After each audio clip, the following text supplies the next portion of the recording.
Mi nombre es Daniel, nombre cambiado, obviamente. Mi historia de venganza no es un arrebato de ira, sino un proyecto de ingeniería meticuloso que duró casi un lustro. Si la venganza es un plato que se sirve frío, este fue congelado con nitrógeno líquido, procesado digitalmente y luego servido en pedacitos.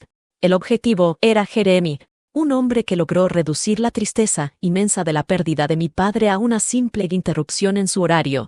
Jeremy era el director de operaciones de una firma consultora de tecnología de tamaño mediano donde trabajé como analista de datos durante 8 años.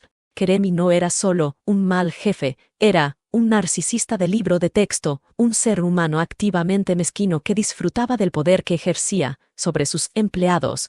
Su ego era tan grande como su cuenta bancaria. Imaginad a un hombre de unos 50 años, con una calvicie incipiente que compensaba con un bronceado permanente de cabina, siempre vestido con trajes italianos de corte impecable. Su oficina era un santuario de mármol y cuero, y solía dar discursos motivacionales sobre familia y lealtad en la oficina, mientras que, en la práctica, forzaba horas extras no remuneradas y hacía comentarios degradantes sobre el peso, la ropa o la vida personal de quien se le antojara. La tiranía del día a día. La maldad de Jeremy no era solo pasiva, era activa. Recuerdo 3 momentos antes del evento principal que me prepararon para lo que venía. El incidente de la gripe. Una compañera, Sara T., tuvo una gripe tan fuerte que su médico le ordenó reposo absoluto. Jeremy la llamó 15 veces ese día, terminando con un correo electrónico masivo que decía: si estás demasiado enferma para trabajar, estás demasiado enferma para vivir. Demuestra lealtad. La despidió al día siguiente por baja productividad, a pesar de que ella había estado en la empresa por 12 años. El comentario sobre la universidad. Yo estaba intentando ahorrar para la universidad de mi hermana menor. Jeremy lo sabía. En una reunión, cuando mi informe tuvo un error tipográfico menor, me dijo delante de 30 personas: Daniel, si tu cerebro funciona como este informe, quizás deberías invertir ese dinero en algo menos complicado, como billetes de lotería. La gente lista no comete errores tontos. El juego del pánico. Una vez, inventó un cierre de cuentas a las 4:45 p.m. de un viernes, enviando un pánico generalizado en la oficina, solo para aparecer 5 minutos después riendo a carcajadas y diciendo: señores, solo quería ver quiénes realmente se preocupan por esta empresa. El resto puede irse a casa. Yo, al principio, era solo una de sus muchas víctimas silenciosas. Era bueno en mi trabajo, mantenía la cabeza gacha y evitaba las discusiones. Mi vida giraba alrededor del trabajo y cuidar de mi padre, quien padecía una enfermedad crónica. La promesa de un ascenso y un seguro médico estable me mantenía prisionero de Jeremy. El día que firmó su sentencia, mi padre fue mi roca. Un hombre sencillo, un ex ingeniero jubilado que me enseñó la ética del trabajo y la importancia de la dignidad. Su enfermedad degenerativa lenta había agotado mis ahorros, pero su espíritu nunca se agotó. Sabíamos que su final llegaría, pero nunca estás realmente preparado. Recibí la llamada del hospital a las 3:00 am un miércoles. Me dijeron que el final era inminente y que si quería despedirme, debía ir de inmediato.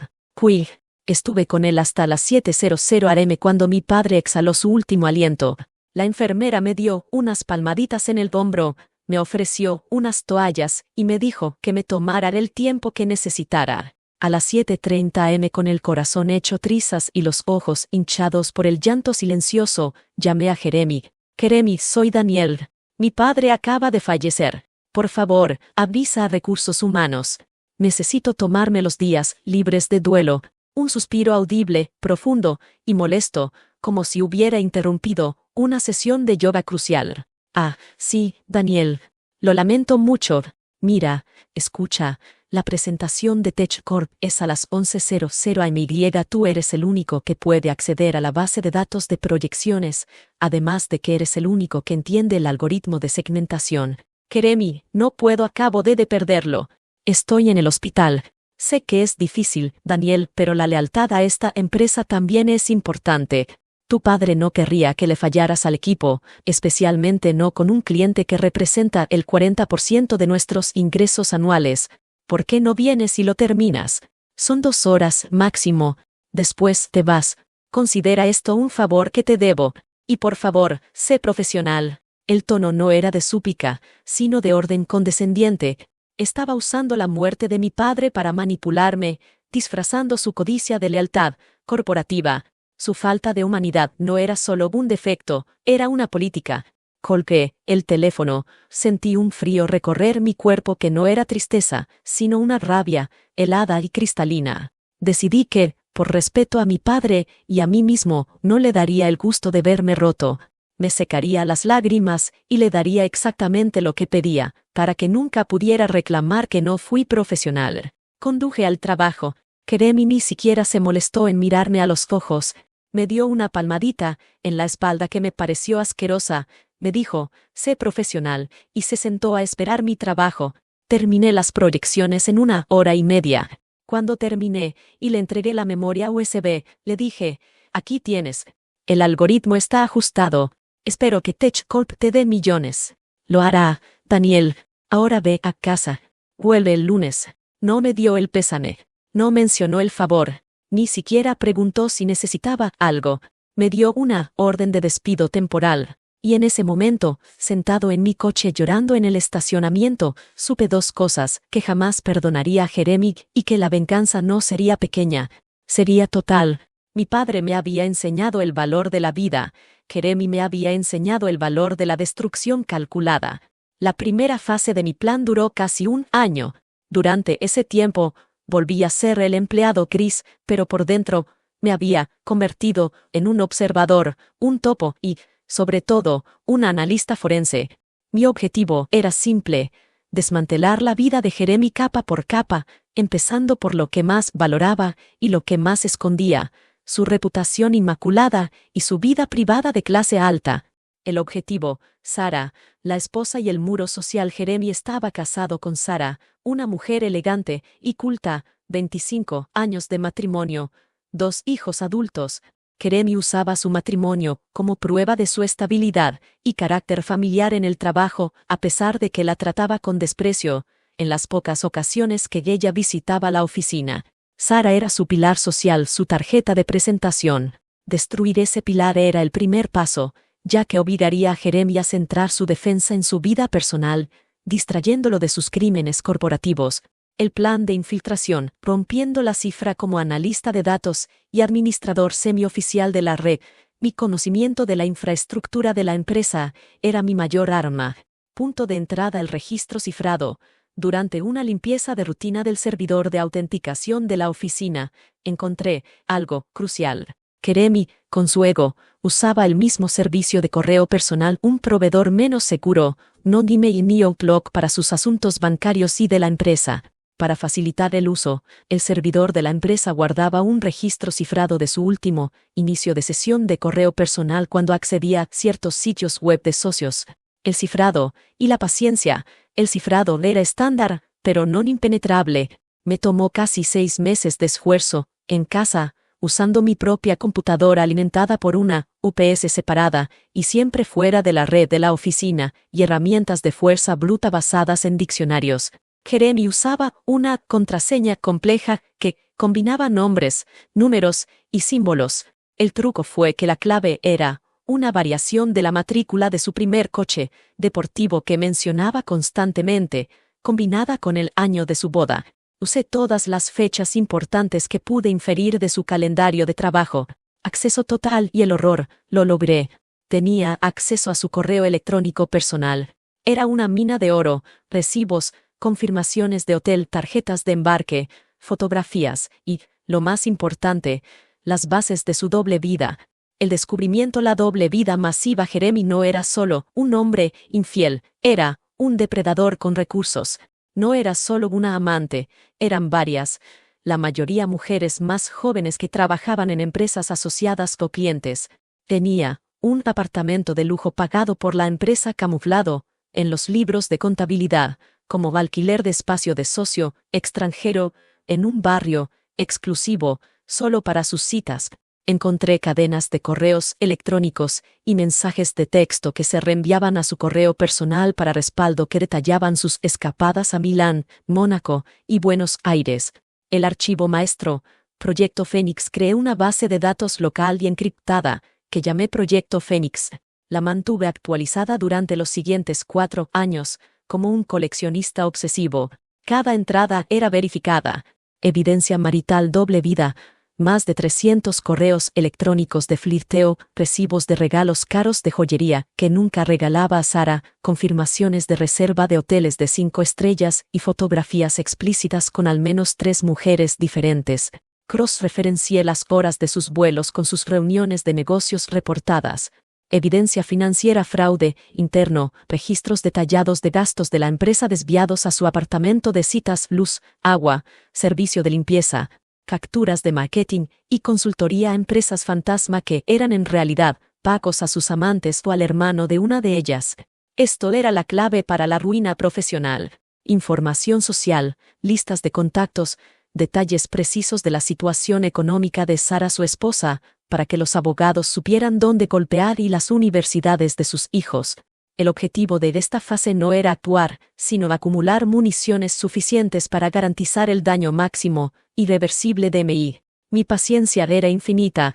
Cada vez que Jeremy me humillaba o tenía un mal día, miraba mi archivo Proyecto Fénix y sonreía. La rabia se había transformado en disciplina. Yo era un fantasma digital en su vida, esperando el momento de la materialización. Llegamos al año 5. Yo había ascendido, ya no era tan vulnerable, y mi estabilidad financiera me permitía ejecutar mi plan sin temor a quedarme en la calle. Mi padre había fallecido hacía tiempo, pero su memoria exigía esta justicia. Era hora de actuar. La estrategia, la bomba de tiempo silenciosa, sabía que si simplemente le enviaba las pruebas a Sara, Jeremy, con su red de abogados corporativos, diría que eran hackeadas o falsas. Necesitaba que las pruebas salieran de su propio entorno y que Sara las encontrara de una forma que Jeremy no pudiera refutar. Tenía que ser un descubrimiento interno, una traición de su propia tecnología. El dispositivo, inocente, y el acceso físico. Jeremy tenía una tableta de la empresa que usaba casi exclusivamente para leer noticias y PDFs en casa. Estaba sincronizada con su cuenta de Microsoft corporativa, la que Sara a veces usaba para pedir citas, pero no con su correo personal, el que yo había infiltrado. La preparación de la trampa, el correo fantasma. Creé un correo electrónico anónimo y lo configuré para que enviara un mensaje con un retraso de 48 horas. El cuerpo del mensaje era simple: mira tu buzón de correo personal, Jeremy. Ella sabe lo que hiciste en Milán y Mónaco. El reloj corre. Esto era para inducir pánico y forzarlo a usar la tableta para borrar pruebas. El buzón de correo físico. Imprimí una fotografía inofensiva pero comprometedora, solo un beso en la mejilla de Jeremy con una de sus amantes, y la dirección del apartamento de citas en el reverso, y la dejé en su buzón de correo personal. Esto era solo una distracción para mantenerlo ocupado y nervioso. La inserción del malware, un viernes por la tarde, fingir una emergencia en el servidor de la oficina, justo cuando Jeremy estaba impaciente por irse a su fin de semana. Él dejó su tableta sobre el escritorio.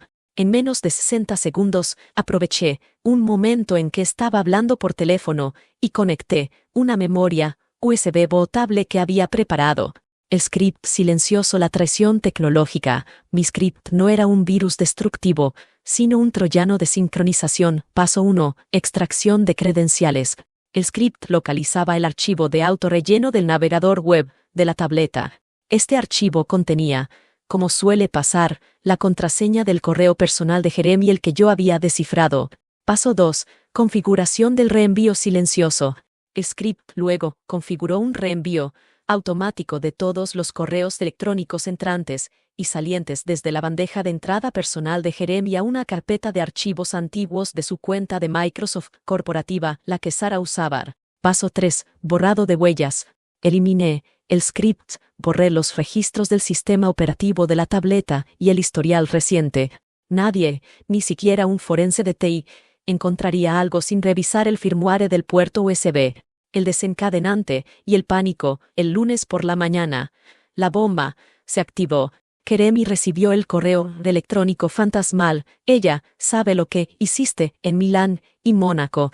Entró en pánico, tal como había predicho, Inmediatamente, se conectó a su correo personal desde la tableta de la empresa que era su entorno de confianza y comenzó a buscar mensajes comprometedores para borrarlos antes de que Sara pudiera ver algo. Mientras hacía esto, la configuración de reenvío automático se sincronizó con el servidor de la empresa. Jeremy borró cientos de correos. Se sintió seguro, pero todo lo que borró en su cuenta personal fue reenviado y guardado permanentemente en la carpeta oscura de archivos antiguos de su cuenta corporativa, sincronizada con la tableta que usaba Sara. Su propia paranoia lo había condenado. El descubrimiento de Sara, el caos y la confirmación. Yo esperé 2 días, disfrutando de la tensión palpable en la oficina. Jeremy estaba constantemente al teléfono, murmurando en voz baja. El martes, le envié un correo electrónico anónimo a Sara usando un servicio de correo cifrado y una VPN de un café a 200 km que decía: pregúntale a Jeremy por Milán y Mónaco. Revisa su tableta, mira la carpeta de archivos antiguos de trabajo. Hay una serpiente en casa. Esa noche, el mundo de Jeremy implosionó. A la mañana siguiente, Jeremy llegó tarde. Su rostro estaba pálido y con una sombra de barba de 2 días. Algo impensable para él. Su ropa estaba arrugada. Estuvo en su oficina con la puerta cerrada y se escuchaban fragmentos de conversaciones tensas por teléfono. A las 10 a.m., Jeremy salió de su oficina, sin su traje, con una camisa de manga corta y sin corbata. Parecía un hombre que acababa de chocar contra una pared de ladrillos a 100 km/h. Daniel, dijo con una voz temblorosa, la primera vez que mostraba debilidad, ¿qué sabes de mi correo electrónico? Hubo una falla en la red, ¿verdad? Señor, no sé de qué habla. ¿Algún problema de la red con el servidor de Microsoft? A veces hay latencia en la sincronización. No, sí, no, olvídalo. Esa tarde, el jefe de RR.HH. Se acercó a mí y me preguntó discretamente si Jeremy había estado actuando de forma errática. Le dije que Jeremy había estado estresado.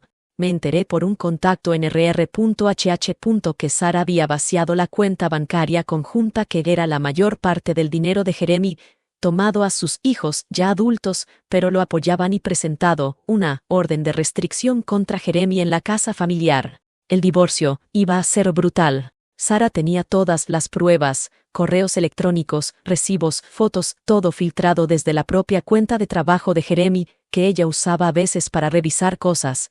Él no podía argumentar hackeo externo porque las pruebas estaban en los servidores de su propia empresa. Él mismo las había sincronizado. Cuando se fue esa noche, parecía un fantasma. La primera capa de la venganza estaba completa. Ahora, por la buena profesional, Jeremy se tomó una licencia forzada de 2 semanas. Cuando regresó, ya no era el mismo. Había perdido su bronceado, su cabello estaba desordenado, y su arrogancia se había convertido en una irritabilidad constante. Pasaba el día en llamadas con abogados. Era un blanco fácil. La etapa 2, la venganza corporativa. Mi plan no terminaba con su vida personal. Su crueldad no solo me afectó a mí, afectó a mi padre. La empresa fue el lugar donde esa crueldad se manifestó.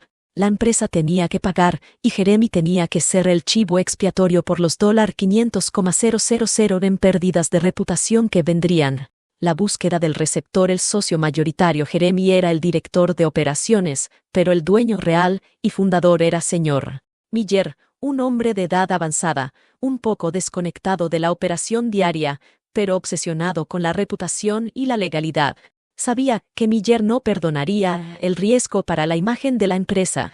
El arma, el fraude de gastos detallado durante mis 4 años de vigilancia, había reunido todas las pruebas financieras en Proyecto Fénix. La parte de las amantes era solo la punta del iceberg. Gastos falsos recurrentes. Jeremy había canalizado fondos de la empresa para pagar el alquiler del apartamento de citas y varios viajes de negocios que coincidían con sus escapadas con amantes.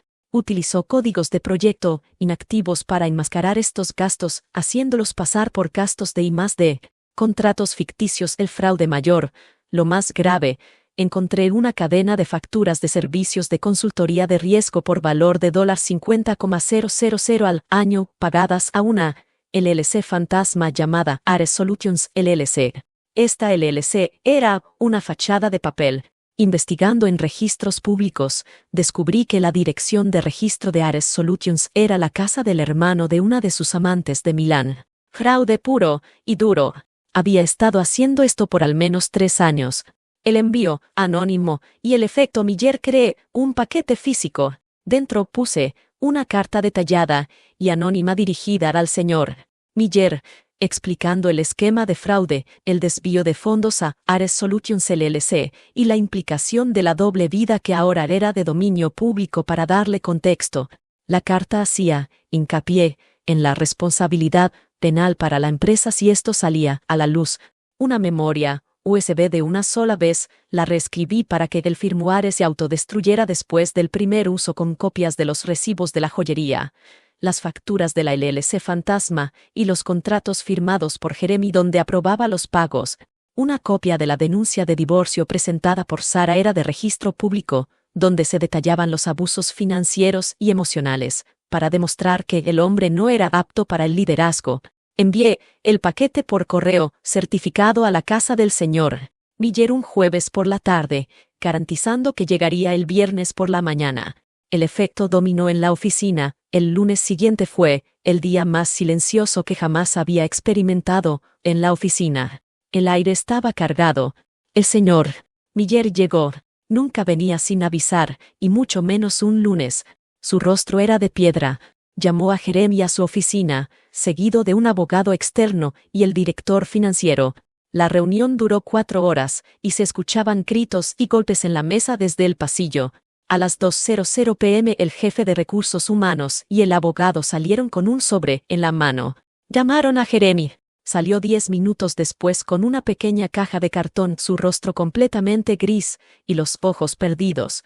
El abogado nos reunió a todos en la sala de conferencias y leyó una declaración lacónica.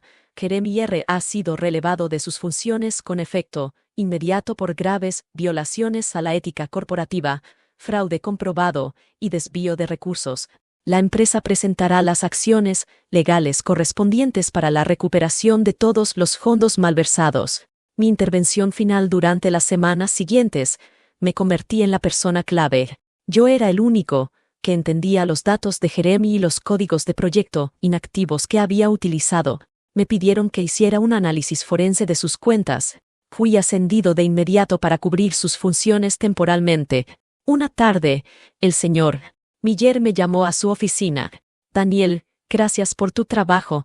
Has sido el ancla de este departamento. Una pregunta, y quiero honestidad. ¿Sabes quién pudo haber enviado esta información? Señor, dije, mirando el escritorio donde mi padre me había exigido ser profesional el día de su muerte, saboreando cada palabra. Jeremy tenía muchos enemigos. Se dedicó a tratar a la gente como herramientas desechables durante años. Era un hombre cruel, arrogante. No me sorprende que alguien con la habilidad de un analista de datos haya decidido tomar la justicia en sus manos. El señor Miller asintió. Nunca sospechó de mí. Yo era el empleado leal que vino a trabajar el día que su padre murió. Para él, yo era la víctima ideal, no el verdugo. La caída profesional fue rápida y dolorosa. La empresa lo demandó por fraude y despido con causa. Sara lo demandó en el divorcio. Perdió su apartamento, su coche de lujo, la mitad de su pensión y su reputación. Era un paria en la industria, marcado con el sello de ladrón y mujeriego. 2 años después de los eventos del clímax, estoy prosperando. Fui ratificado en el puesto de director adjunto de operaciones, ganando 3 veces más de lo que ganaba cuando Jeremy me maltrataba. Me casé con una mujer maravillosa, y mi vida es tranquila y estable. Mi proyecto Fénix se cerró y se borró permanentemente, disco duro, incluido. Solo queda el recuerdo de la fría rabia que me impulsó. El encuentro final, lo encontré una vez. No fue un encuentro planeado, sino pura casualidad. Estaba almorzando en un centro comercial, cerca de mi casa, no el área de lujo donde solía ir Jeremy. Estaba sentado solo en una mesa de la zona de comidas rápidas, comiendo una hamburguesa barata. Ya no vestía trajes italianos. Llevaba una chaqueta de poliéster arrugada y pantalones de chándal. Su cabello había adelgazado aún más y parecía haber perdido 20 kilos de músculo y dignidad. Me acerqué a su mesa y me miró. Sus ojos, antes arrogantes, ahora solo reflejaban un vacío cansado y resentimiento. «Daniel», preguntó. Su voz era apenas un susurro. «Keremi», respondí con calma, de pie, proyectando mi nueva autoridad. «Ha pasado un tiempo». Se puso a la defensiva, temiendo que viniera a humillarlo a recordarle algo. «Sé lo que hiciste», susurró sin que nadie más pudiera oírlo. «Sé que fuiste tú. Tenías que haberlo dejado pasar. Lo de tu padre fue desafortunado». «¿Desafortunado?», pregunté, y mi voz se mantuvo baja, fría, pero firme. Me incliné hacia adelante, apoyando las manos en la mesa, forzándolo a mirarme. «Desafortunada es la indigestión. Lo de mi padre fue crueldad, Keremi. Ese día me quitaste la posibilidad de tener un duelo digno y lo hiciste por el 40% de los ingresos de la empresa. Fue un error de juicio, un mal día. Todos tenemos malos días. Pude haber sido mejor». «No, Keremi, no pudiste haber sido mejor. Ese es el problema. Tú eres así. Un hombre que pensó que su presentación era más importante que la vida o la muerte. Yo no te arruiné. Solo te di las herramientas para que te arruinaras a ti mismo, y te hace sentir mejor». Su voz tenía un tono desesperado. «Verme aquí, comiendo esta basura, viviendo en un apartamento de mierda, sin contacto con mis hijos. ¿Es esto lo que querías? Quería justicia, Keremi. Quería que enfrentaras las consecuencias de tu narcisismo. Quería que la dignidad perdida por Zárate y por todos los que humillaste fuera cobrada. Me tomaste lo único que tenía, en ese momento, mi dignidad, y la usaste para tus proyecciones de las 11:00 am. Y mira dónde te llevó tu ambición». Me enderecé. «Ahora, mírate. Perdiste todo por tu propia crueldad». Keremi se desplomó un poco en su silla, su rostro hundido en la derrota. «Había perdido la batalla». «¿Te arrepientes?», me preguntó, repitiendo la pregunta que me había hecho en mi mente durante años. «Arrepentirme». La idea me hizo casi reír, pero mantuve la calma. «Me hiciste un favor, Keremi. Me enseñaste que la venganza es una forma legítima y necesaria de justicia, cuando el sistema legal y corporativo falla en castigar a los malos. No me arrepiento de nada». Me alejé de la mesa, dejándolo solo. Su hamburguesa fría, su vida en ruinas. Yo me fui libre, por fin, de la deuda moral que tenía, conmigo mismo, y con la memoria de mi padre. Reflexión final. Mucha gente pregunta si esto fue demasiado. ¿Arruinar la vida de un hombre por un solo día de crueldad? La respuesta es no. No fue por ese día. Fue porque ese día reveló que Keremi no tenía alma. La muerte de mi padre fue el catalizador que reveló la oscuridad de un hombre que se sentía intocable. Yo simplemente lo hice enfrentar las consecuencias de sus propias acciones, magnificadas y administradas con la paciencia de un ingeniero de datos. Keremi no fue castigado por obligarme a trabajar. Fue castigado por ser un fraude financiero y un esposo infiel, y por ser una persona tan despreciable que la gente que lo rodeaba, incluida su propia familia, no dudó en verlo caer. Yo solo le di un pequeño empujón en la dirección correcta. La vida sigue. Y para aquellos que tienen a un Keremi en su vida, recuerden, la información es poder. Y la paciencia es el arma más afilada